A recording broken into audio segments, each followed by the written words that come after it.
Greg, when you looked at the film, it was one of the most that may have been one of the most efficient, productive first halves of offense you guys have had this season with at all season, Right. and they just couldn't get it going in the second half. I know.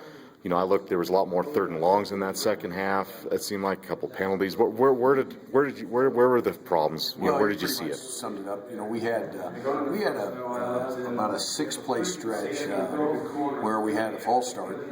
We had a TFL. We didn't block a play right. We had 2 drop passes. Things that were clicking in the first half, we didn't do in the second half, and we couldn't get in the end zone. It would have been nice to start that second half instead of kicking the field goal, getting a touchdown. I think if we would have got up by 3 scores there, who knows what would have happened. But we didn't. So we sputtered a little bit in the second half, but we didn't have the ball but for like 3 minutes in the fourth quarter. Mm-hmm. And in the first half, we kept it for 20 minutes. So, Tale of two halves. But how did you, when you graded your Jason there, boy, he had a great. I know the second half wasn't as well. I don't know if that's all on him certainly, but he had to grade it pretty well. How did you assess his first start? I thought he was outstanding. He graded out 94% for his 80 plus plays. He only had 5 minuses. Mm-hmm. And, a couple things in the second half, he missed some of those throws. Some of those throws he hit on the perimeter early, and we were moving the chains. He missed, and you would hope that you're good enough overall offensively to overcome those, but we're not right now. Mm-hmm. We have to be, I don't want to say almost perfect, but we got to be executing at a high level all the time to be able to get in the end zone. And like I said, if we could instead of kicking field goals, get more touchdowns, I think we wouldn't be sitting here 1-5.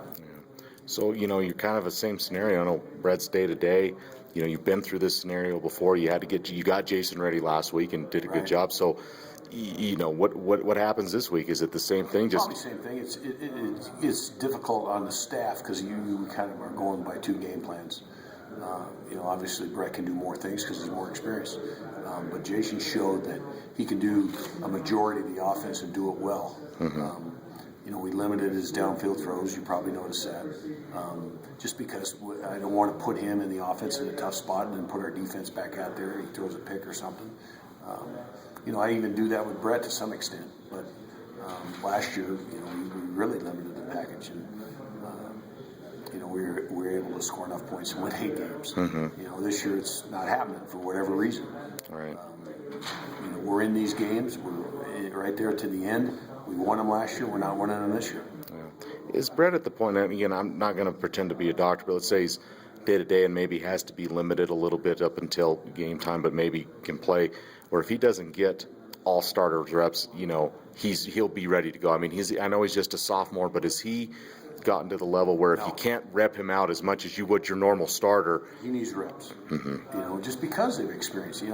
Everybody's all fired up about Brett Smith because he was Player of the Year as a freshman. He played 13 games, and this year he's played 3 full games. Mm-hmm. So 16 games. Now, when he gets up in the high 20s and 30s, maybe he does a practice on the Tuesday, and I give the backup guy the reps. Right. But no, we're not even close to being there. Sure. Yeah. Not even close. Yeah. And how is he doing? I mean, how's Brett doing? I know it's probably not easy for him, not easy on you guys. Is he doing okay, hanging in there? Yeah, I think it was good for him to see Jason perform well. It doesn't put such a pressure on him to I got to get back. I got to get back. Mm-hmm. It's nice to have your backup quarterback, like Jason Thompson, who could step up and give you a chance to win a game. Mm-hmm. I mean, he gave us a chance to win the game. Right. And everybody else around him has got to step up. It's the same thing with Colby. Obviously Jason has a better, stronger arm than Colby and is a better runner. But I didn't ask Jason Thompson to win the game. Okay, I didn't ask Colby Kirkard to win the game. Mm-hmm. Okay, and both those guys we lost, but we had a chance. Yeah. And everybody else has got to step up around him and help him and make plays for him. Was that the best? I know numbers-wise, that was the best you guys had ran the ball this season. Yeah. I mean, that had to make, we talked a lot about tough running and those tough yards, and I know maybe it didn't happen as much in the second half as you maybe had liked, but that had to have been encouraging to see the way you ran the ball. Oh, definitely. I mean, we blocked them well. Our offensive line did a nice job. We got hats on them. And the thing I liked about DJ May in particular, and Wick too, but DJ runs through arms tackle. Arm tackle doesn't take him down or stumble. He runs right through those arm tackles, and that's what we've lacked. Since I've been here anyway, in a short time, a back that can make a guy miss in space, and then if he does get arms on him, can run through it. And if we can continue to sustain that, I think we'll continue to have a chance to win these games. Feel good about moving Brandon Miller back to receiver. I know he's gone back and forth a lot. Well, we really don't have a choice. Yeah. It's just the way it is right now. And it's kind of worked out well for Wick and May because they're getting the bulk of their work now. And, it's like anything else, Rob. You're playing these young guys. And, early in the season, they weren't ready. And some guys got hurt. And, we get stuck. And, now they're getting reps, and hopefully it'll pay off. In the last half of the season, we can turn these in, these tough losses, these close losses into some wins. Last thing, you look at Fresno's defense. What concerns you about them? And I know they got that Thomas kid is the leading interceptor guy in the country. What stands out about him on film, and what concerns you about them defensively? Well, they're ball hawking, very athletic, and they run. I think they're second in the conference in most of the defensive stats behind Boise. So they're well coached. They have a nice scheme.